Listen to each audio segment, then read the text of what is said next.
Long ago, or not so long ago, as the fabric of time is quite thin in the end, there sat a planet in an alternate dimension just barely outside our own. The name of this world is lost even to legend, but we now call it the End.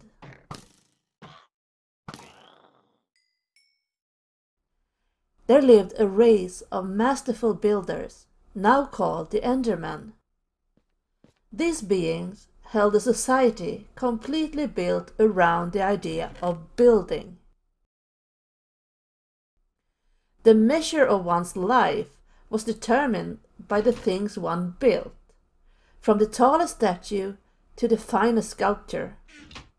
Rather than enact war upon one another, the Endermen settled their differences and gained their stations through great feats of construction. All Endermen could build. It was in their very souls, and not a single one lacked the mind of an artist. They built up and up, further and further, until the entire world was covered in structures that reached the space. This became an issue, for there was no longer room to build, and without the capacity to build, the Endermen fought amongst each other for dominance.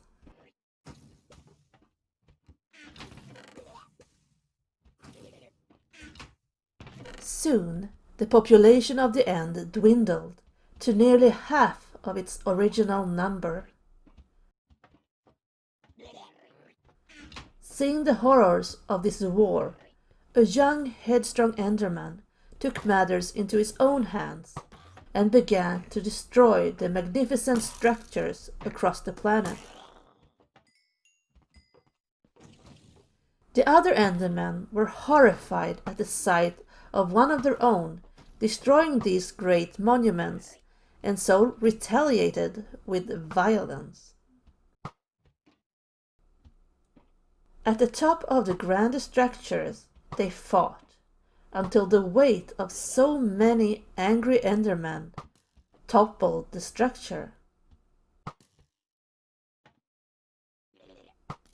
Upon crashing back into the planet, the impact awoke a being from the core of the world.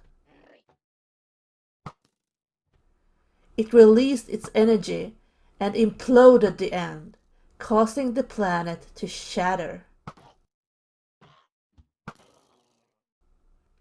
Some chunks flew far into space. Some were destroyed completely, but the largest piece remained in the same spot, its inhabitants left to face the vile creature.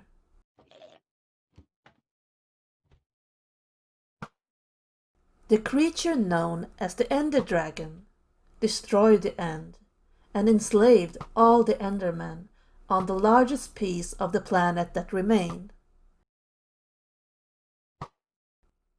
The dragon could control any Enderman it could see, and not one had the will to resist. It flies above what remains of the End, commanding its slaves to go forth into other dimensions and conquer in its name.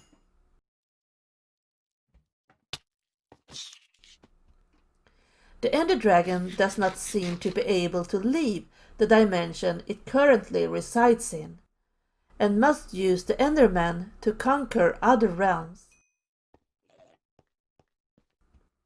Why it even wants to conquer is a mystery, as its motivation and purpose is unknown.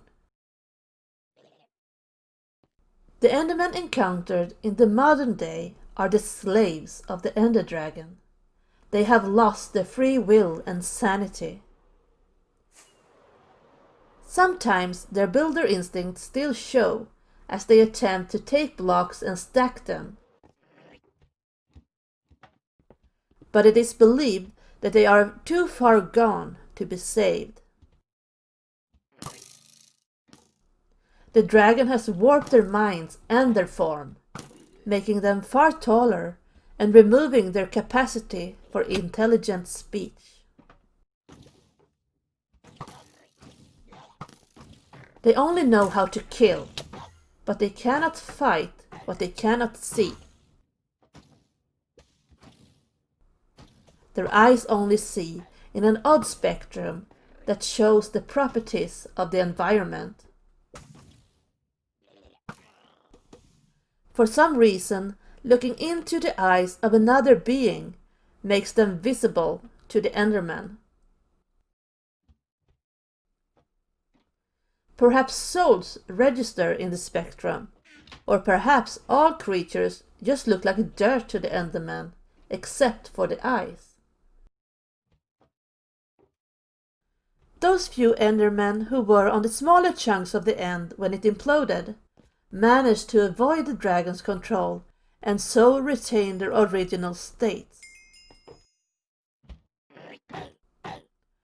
They can adapt quickly to new languages, build complex structures, and remove materials from the ground.